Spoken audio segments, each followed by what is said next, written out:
For those of you looking to upsize in 2025, maybe you feel as though your HRV is feeling a bit more cramped and claustrophobic these days, you have an option here with the CRV. Maybe you don't want to spend an arm and a leg, or you don't want to break the bank, and all you're really looking for is a vehicle that feels more spacious, more practical, and also family friendly.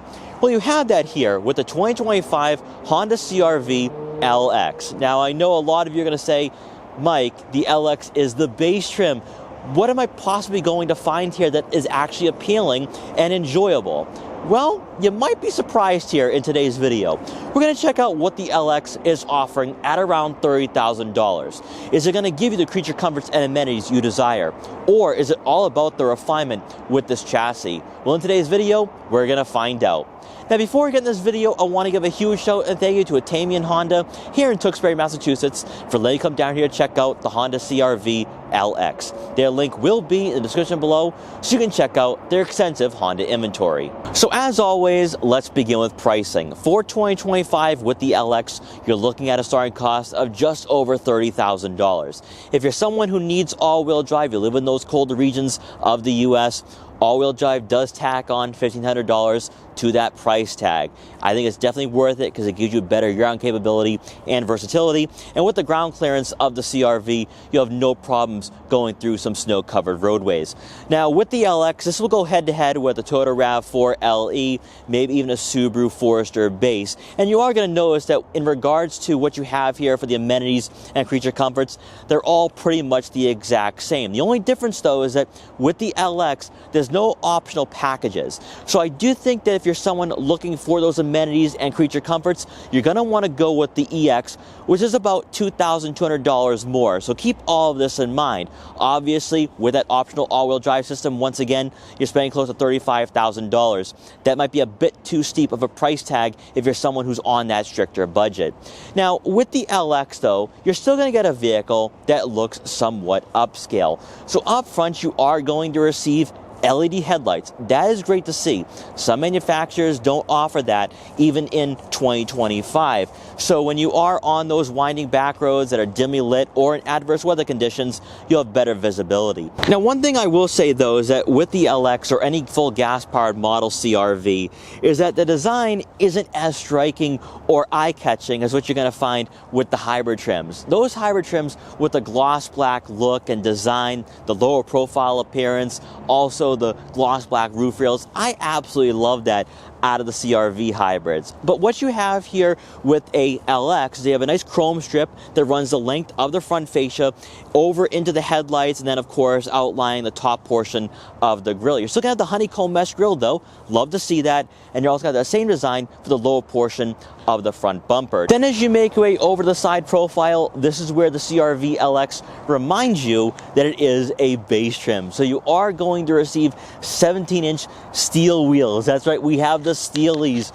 for this model with hubcaps. So if you're someone who doesn't like that, you want a vehicle that looks a bit more classier and a bit more upscale, go with that EX. Also with the EX, you will have blind spot detection coming standard, whereas with the LX, that is not offered, although I am a bit surprised here that with the LX, you are going to receive body color matching side mirror caps with turn signal indicators. Also for the side profile, outlining those windows is those chrome accents once again. Then as you make your way around to the back, you are going to notice the LED taillights. However, the turn signal indicators are incandescent, and that's to be expected for a vehicle in this market that's actually quite common out of compact crossovers at around 30 grand. For the lower portion of the front bumper, you are going to have the cladding there, giving you some of those off-road capabilities and attributes that you might experience when you are taking on some winter road conditions or maybe some light trails here and there during the summer.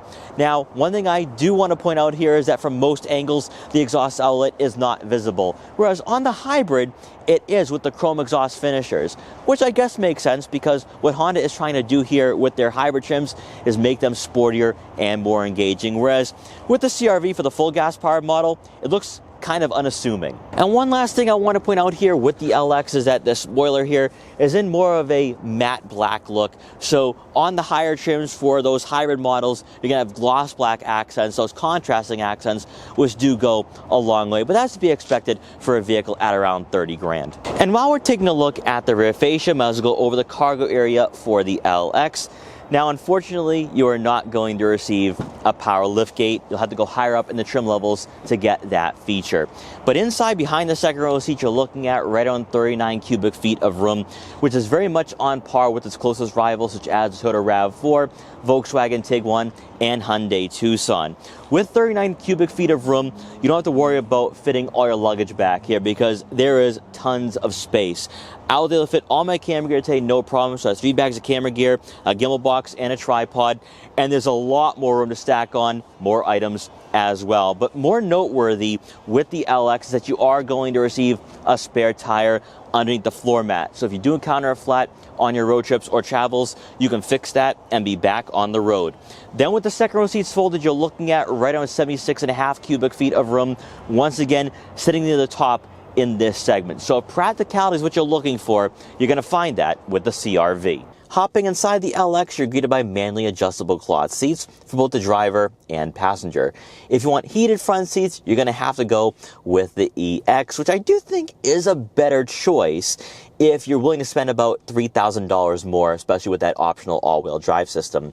However, for cloth seats, they are rather comfortable and somewhat plush, which you don't typically find in this market. Obviously, this is not going to be an upscale or luxurious crossover by any means, but I do think you are going to notice that these seats are going to give you the support necessary for those longer drives and commutes. But for me, though, what I am really surprised by is the amount of technology for the interior and dashboard layout. This is the first time I've ever taken a look at an LX. I have featured most of the other trims in the CR-V lineup, but not the LX. And to still have the half analog, half digital gauge cluster, I absolutely love that. So many manufacturers for a base trim don't even give you that. They give you a small information display in the center. Now, just like we saw on higher trims, it has the exact same functionality. So on the left side of the steering wheel, you can scroll through a variety of information and customize what you see from this screen. Now, we have gone over this numerous times with the Accord and Civic, so I'm not going to bore you here. If you do want to check those videos out, I'll leave the links in the description below. But honestly, though, to have the ability to scroll through maintenance, your all-wheel drive torque distribution, your driver attention, speed and time, range and fuel, I mean, this is really cool stuff here that you don't typically find in this market. So I think that if you are someone looking for a vehicle that is affordable and frugal, but you still want that technology, you have that here with the LX. Now, obviously, though, with this steering wheel, it's not going to be beefy or aggressive, so you won't have aggressive 10 and 2 or firm 9 and 3 grips, and obviously it's not going to be leather wrapped. So you're going to notice that with this trim, it's still going to be affordable. It's going to showcase the cheaper side in the lineup. But I think a lot of you are going to be drawn to the CR-V because of that interior space. And up front, there's a lot of shoulder room too. So you're going to notice that with this vehicle, it's going to be more conducive if you do have a larger family. Then taking a look at the infotainment system, you are going to receive the smaller 7-inch display here with Apple CarPlay and Android Auto compatibility. I personally do like the larger screen on higher trims. It makes the interior feel a bit more intuitive and futuristic. But for a lot of you looking for a tactile and analog layout, you have that here with the CR-V regardless of trim. So starting off with the screen itself, resolution and quality isn't too bad and typical for any vehicle in this market. Now, you're not going to have this tablet-like layout here that you're going to find on higher trims, so you're going to have to keep all this in mind. With the menu layout, you're just going to have all the settings here for sound, Bluetooth, clock, smartphone, RDS, display adjustment, and then other settings as well that you can scroll through on your own time and at your own discretion. Beneath that will be quick access icons for your phone, radio, media, Bluetooth, and then of course that menu button. And then on both sides of the screen will be your volume and tuning knob, and then also your list select. So you're still going to have that old school layout here with this generation, which I think a lot of you are appreciating right now because some manufacturers are moving away from this. On top of that, beneath the screen, you are going to find physical dials for your climate control settings, fan speed, fan direction, and physical buttons for your AC and front and rear defrosters. So great to see because so many manufacturers are now embedding that into the screen, and it just isn't user-friendly at all, nor is it all that intuitive. Now, with the CR-V LX, you are going to receive a multi-angle rear backup camera. So you have your standard backup camera with trajectory, active trajectory, I might add. So you'll have that confidence when you are backing out of tight spots in a garage or on city streets. But then on top of that, you're going to have a 180-degree view, giving you better visibility when you are backing out of those tight spots. And lastly will be what I call the bumper cam. So when you are parked on those city streets and someone is directly behind you, you'll not be backing in to that car. So really cool stuff to see here. Moving towards the center console, you will find a USB-A and 12-volt outlet. Then beneath that will be a cubby for some smartphones, some wallets, or other tech gadgets. Then for the center console itself, you have your gear selector here. But I'm really impressed that with the LX, you have a drive mode selector for normal, eco, and snow. Great to see. Some manufacturers don't give you that at this price point. You'll have hill descent control along with your auto start stop system, your electronic parking brake and auto vehicle hold. You'll find 2 cup holders. And then for the standard storage compartment, there is plenty of room for smaller items. In fact, I think you could probably fit some smaller water bottles. So if you have kids in the back, you can store some of those water bottles back here, or any other tech gadgets that is going to entertain them when you are on those longer drives. And then lastly, with the LX, you're not going to receive a power moonroof. You'll have to go with the EX to receive that feature. Then for passengers, in the second row, they're going to receive right around 41 inches of legroom, which is pretty much close to the top in this market. This right here is why you upgrade over the HR-V, or you upgrade from smaller compact crossovers at this price point, because you don't need to worry about having the seat adjusted all the way back and having those passengers feel cramped or claustrophobic. There is a lot of room here, and some vehicles in this segment only give you about 37 or 38 inches of legroom, so those extra 3 inches do go a long way. On top of that, with the CR-V, with the higher roofline, you will not have to worry about having passengers hitting their head on the headliner. And the CR-V is one of those crossovers where I feel like you can squeeze in a third person in the center, and you can't do that with the HR-V, and you can't do that with some competitors in this segment, such as a Mazda CX-5. So I think that if you are looking at buying a vehicle at around $30,000, you have a growing family, and also maybe you have people constantly in the second row at all times, this is a fantastic choice, and also one of the more spacious and family-friendly choices in this market. Also back here, you will have 2 rear air vents, but no USB-A or USB-C outlets. You will receive that on higher trims, so keep that in mind. If you have smaller kids in the back and they use their iPads or iPhones, you might want to go higher up in the trim levels and skip over the LX. And then to round out the second row seating area, and I'm actually a bit surprised here, you are going to receive a center armrest with 2 cup holders. And lastly, with the Honda CR-V LX, you are going to receive a 1.5-liter turbocharged 4-cylinder engine, producing 190 horsepower and 179 pound-feet of torque. It is paired with the CVT, and our model has all-wheel drive for better year-round capability and versatility. For me, though, with the LX, what really impresses me is the fit and finish of the interior.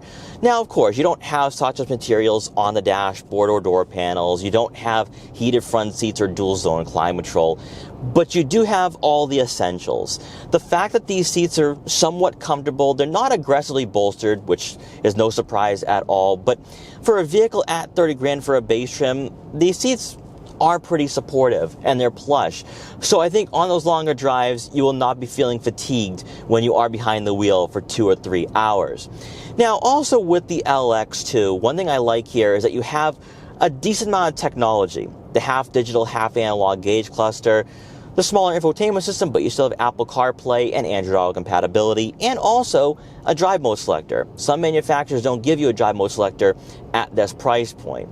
Now, of course, it's not going to make a huge difference because this isn't a sports crossover, so you're not going to notice a difference with the weighted steering or throttle response necessarily. But one thing you are going to notice here, compared to other vehicles in this segment, is that this generation and platform is robust, refined, And you feel that with the suspension. You go over the bumps and imperfections and you barely notice them. Even for a vehicle of this caliber and its price point, you're receiving quite a bit here in regards to just being a great, solid daily driver that should probably last you 100, 200, maybe 300,000 miles. Now, I will say, though, that with the 1.5, this isn't my favorite powertrain from Honda or for the CR-V, because I would go with the hybrid powertrains. Now, that is a bit of a sacrifice because you are spending quite a bit for those trims, but you're going to notice that with the eCVT, it mimics the gear shifts so much better than what we have here with this CVT. And I think Honda really is incentivizing you to go in that direction. When you see the features that you have there for those trims and also the exterior appearance, I really think Honda's trying to guide you in that direction, which is pretty smart since everything is being more electrified now in the automotive industry. So far, during this test drive, I've really enjoyed this crossover. I think it's giving you quite a bit here for those of you who are not looking to spend around $35,000 or more. Obviously, I do think the EX would be the sweet spot in the lineup just because you are going to receive that dual zone climate control and heated front seats. But if you're not willing to spend an additional $2,200, then I would say just stick with the LX. Also, for a vehicle that is a base trim, interior insulation isn't too bad. You're not hearing a lot of the road noise. It's mostly that 1.5 and the droning of the CVT, but that's to be expected for a vehicle in this market. When you are just driving around in the city and suburbs, the engine is somewhat potent. Obviously, when you're getting on the highway, passing slower drivers, it is gasping for air. You're noticing that because your 0 to 60 times are around 10 seconds. So it's not the quickest vehicle by any stretch of the imagination. But if you are just cruising around in the city and suburbs, you have a decent amount of low to mid-range torque here that can get you up to 40 miles an hour in a relatively quick manner. Also, part of this platform and chassis is the fact that when you are cornering, the steering input is pretty impressive here. There's a fluidity to it, and also there's some weight. A lot of vehicles from Japan have very light steering and vague steering, and I'm looking at you, Subaru Forester, because with the CR-V, this feels somewhat sporty, it feels somewhat agile. I just wish that the suspension and the powertrain would match, at least for the LX. But then again, this is an economical and affordable choice in the lineup. So let's get on the highway here. Let's see what this 1.5 is made of. And for the first time, probably because this is right before Christmas, there's no one in front of me, so we'll have an opportunity to maybe pass some slower drivers or enter the highway at a relatively quick speed. Body roll, not too bad there. Not too bad.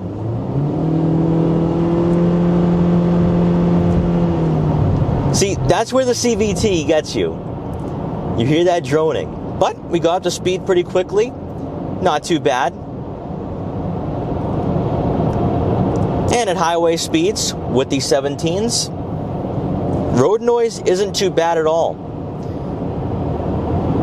And that is one thing that I am impressed with, is that the interior insulation is pretty good for a vehicle that is a base trim, because you're not going to have the same insulation, you're not going to have the same interior materials that you're going to find on the higher trims.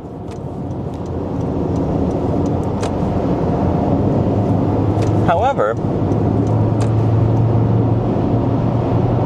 this really isn't too bad. Wow.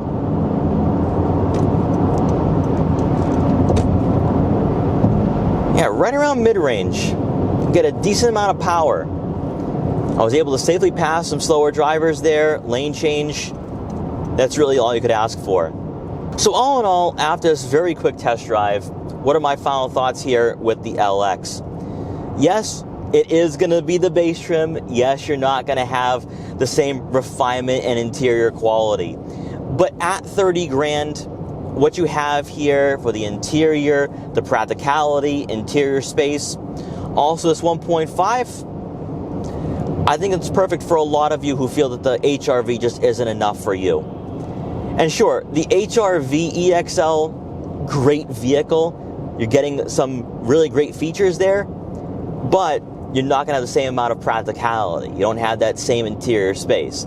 So if you do have a larger family, the CR-V would be the better choice. So guys, I hope you enjoyed this quick review for the 2025 Honda CR-V LX. If you did, please like, comment, share, and subscribe for more, and I will see you guys next time.